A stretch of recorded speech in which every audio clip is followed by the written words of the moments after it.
Hello friends, स्वागत है सभी का फिर से आपके ही अपने ऑनलाइन चैनल एम्बिशन अकेडमी पर।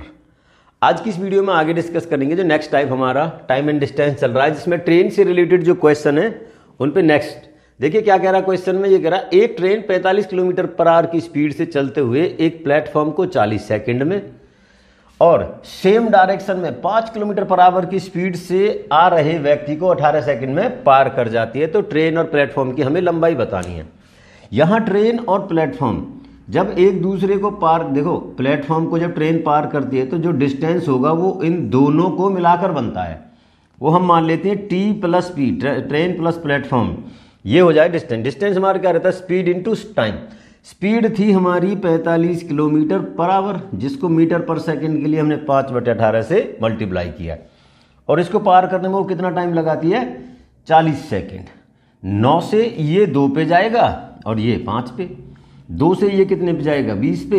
देखो 20 पंजे 2 से ये 20 पे जाएगा, 5 पंजे 25, 20 कितना हो जाएगा? ये 500। मतलब जो ट्रेन और प्लेटफॉर्म है उन दोनों की जो डिस्टेंस टोटल बनता है वो कितना बनता है? 500। अब इसमें ट्रेन की लंबाई कैसे निकालते? देखो आदमी ट्रेन की तरफ आ रहा है, मतलब नहीं सॉरी सेम डायरेक्शन में चलते हैं तो हमारी जो डिस्टेंस है स्पीड है वो क्या हो जाएगी? कम। जो 45-30 में से 5 निकल जाएगा तो स्पीड क्या रह जाएगी हमारी? 40। और इसको मीटर पर सेकंड में फिर से बनाने के लिए कितने से मल्टीप्लाई? 18 से। आदमी को पार करने में 18 ही सेकंड लेती है तो टाइम कितना लगा?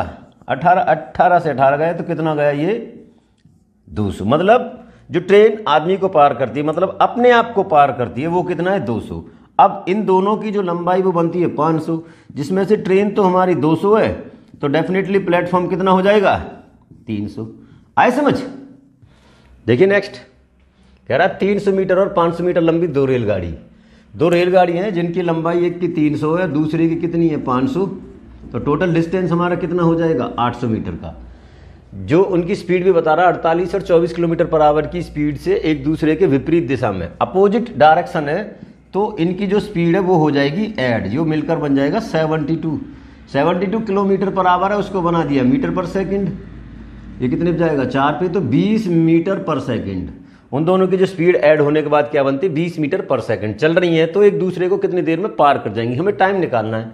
टाइम क्या रहता है हमारा? Distance upon speed. डिस्टेंस कितना हमारा? 800। स्पीड कितनी है? 20। तो कितना आ जाएगा? ये 40 सेकंड। एक दूसरे को कितनी देर में पार करेंगे? वो 40 सेकंड में। आए समझ? देखिए एक और टाइप, इसमें एक ट्रेन है 270 मीटर लंबी जिसकी स्पीड है 120 किलोमीटर। एक दूसरी ट्रेन है जिसकी स्पीड 80 किलोमीटर है, स्पीड से एक दूसरे के विपरीत दिशा में।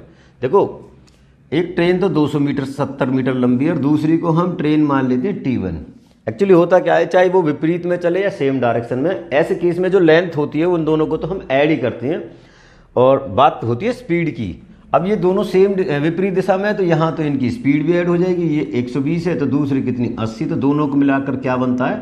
200 किलोमीटर पर आवर। इसको अगर मीटर पर आवर में सेकंड कीजिए तो 5/18 से। आगे देखिए क्या कह रहा है, 80 एक दूसरे के विपरीत दिशा में चल रही है जो 9 सेकंड में पार कर जाती है। मतलब ये जो टोटल डिस्टेंस है हमारा, ये डिस्टेंस हमारा क्या रहता है? Speed into time. स्पीड हमारी कितनी बनी? 200 गुना 5/18 और टाइम कितना एक दूसरे को पार करने का?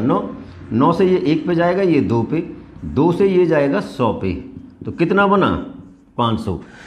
इस ट्रेन को और इसको मिलाकर कितना बना? 500। ये 270 की है। 270 इसमें से हम निकाल लेंगे तो हमें पता चल जाएगा कि जो दूसरी बारी है वो कितनी लंबी है? 230 मीटर लंबी। जो दूसरी ट्रेन है उसकी लंबाई कितनी है? 230। आए समझ?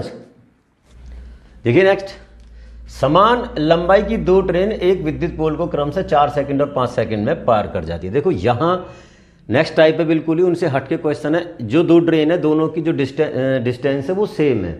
एक बिजली को पोल को एक 4 सेकंड में पार करती है तो दूसरी 5 सेकंड में। आगे कह रहा है कि समान दिशा में एक ही डायरेक्शन में चलते हुए एक दूसरे को कितने टाइम में वो पार कर जाएंगी, ये हमें बताना है। अब यहाँ जब लेंथ एक की स्पीड है कितनी, ये टाइम कितना ले रहा है? 4 और 1 कितना? 5। मतलब इन दोनों को मल्टीप्लाई कर लेते हैं। हमने मान लिया हमारी जो गाड़ी की जो डिस्टेंस है वो कितनी है? 20। इसकी 20 तो दूसरी की भी 20, दोनों को मिलाएंगे तो टोटल डिस्टेंस कितना हो जाएगा हमारा? 40। अब देखो मान लो ये ट्रेन 1 की स्पीड है, ये 20 मीटर को 4 के हिसाब से पार करते हैं तो उसकी स्पीड कितनी होगी? 5 मीटर पर सेकंड।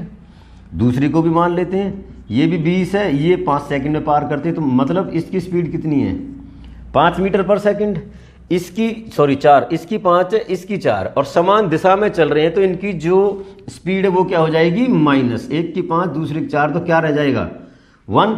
अब टोटल लेंथ कितना 40, 1 मीटर के हिसाब से इसे पार करें तो कितना टाइम लगेगा 1 मीटर पर सेकंड के हिसाब से, सीधा सीधा कितना 40 सेकंड। आए समझ?